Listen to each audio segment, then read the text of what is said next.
The 7 skills that separate boys from men. Nobody sits a boy down and teaches him how to become a man. There's no manual, no rite of passage. No older man pulling him aside and saying, "Here's what you need to know before the world eats you alive." So, most men figure it out the hard way, if they figure it out at all. They stumble through their 20s, their 30s, sometimes their entire lives, missing the fundamental skills that separate a boy from a man.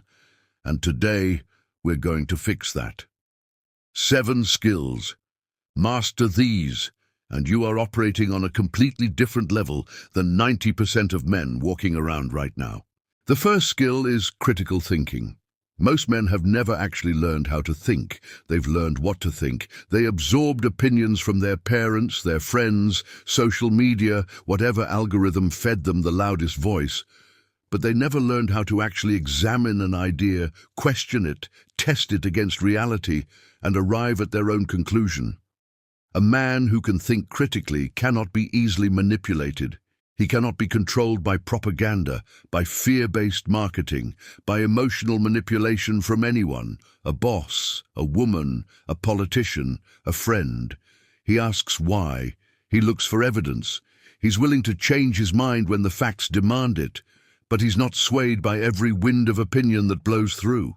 This skill alone will save you from decades of bad decisions, because most bad decisions come from accepting someone else's thinking as your own.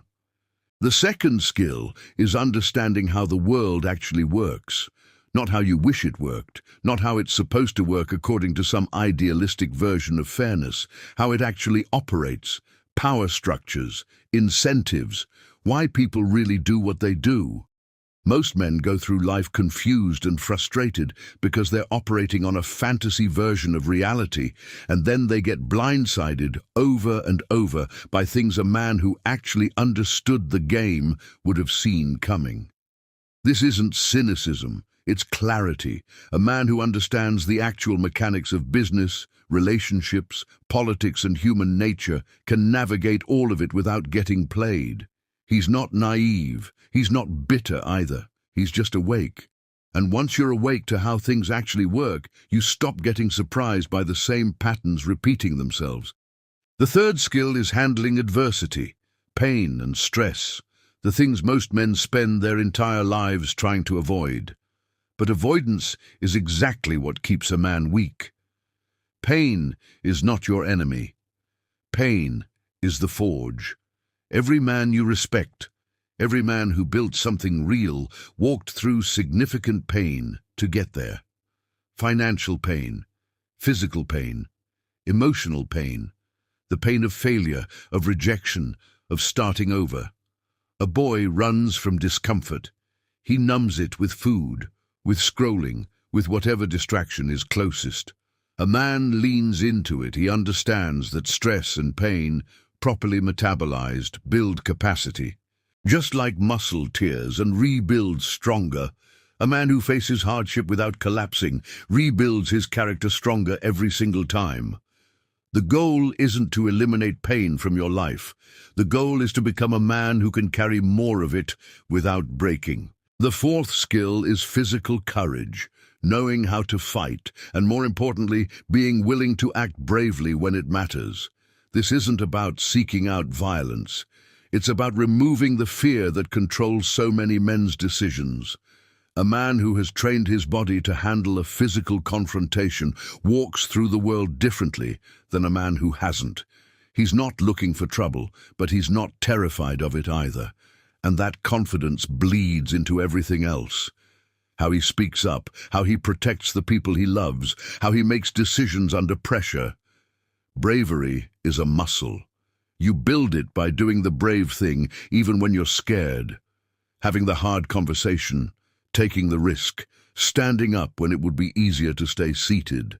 A man who has never done a single brave thing in his life will struggle to find courage when it actually matters most. The fifth skill is discipline, and I want to be clear about something. This isn't just one skill among 7. This is the foundation every other skill is built on. You cannot think critically without the discipline to question your own assumptions. You cannot endure pain without the discipline to keep moving when everything in you wants to quit. You cannot develop physical courage without the discipline to train your body consistently. Discipline is keeping your word to yourself when nobody's watching. It's the small choices repeated daily that compound into a completely different life over time. A man without discipline has potential that will never be realized.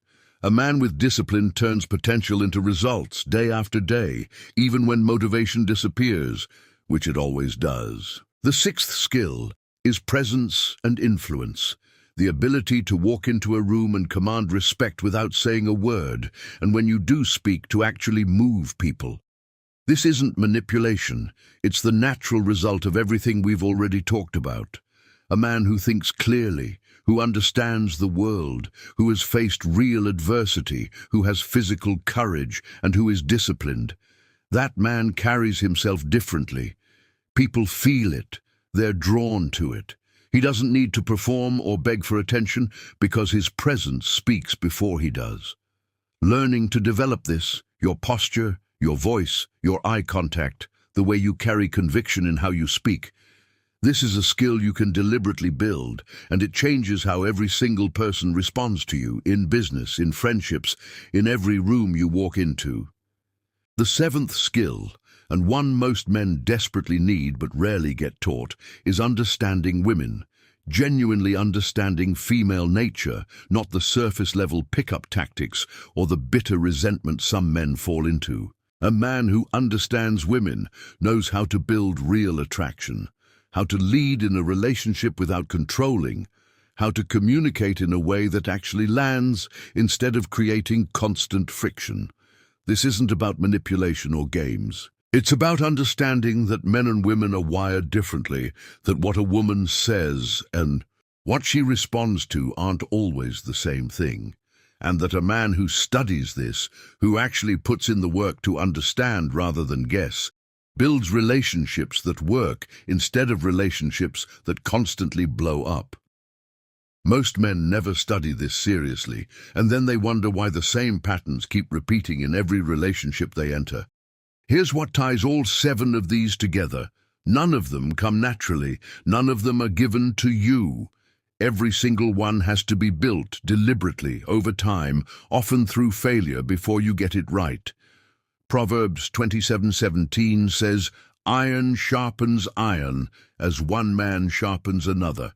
That's exactly what this is, sharpening. Every skill we just talked about sharpens you into a man who can actually handle what life throws at him instead of being thrown around by it. The man you're becoming isn't built in a single decision. He's built in the accumulation of these 7 skills, practiced and refined over years. Most men will never do this work.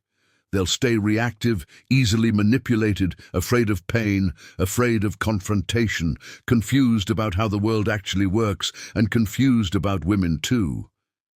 But you don't have to be most men. You can start building these skills today, one at a time, and become the man who doesn't just survive what life brings, he's built to handle it.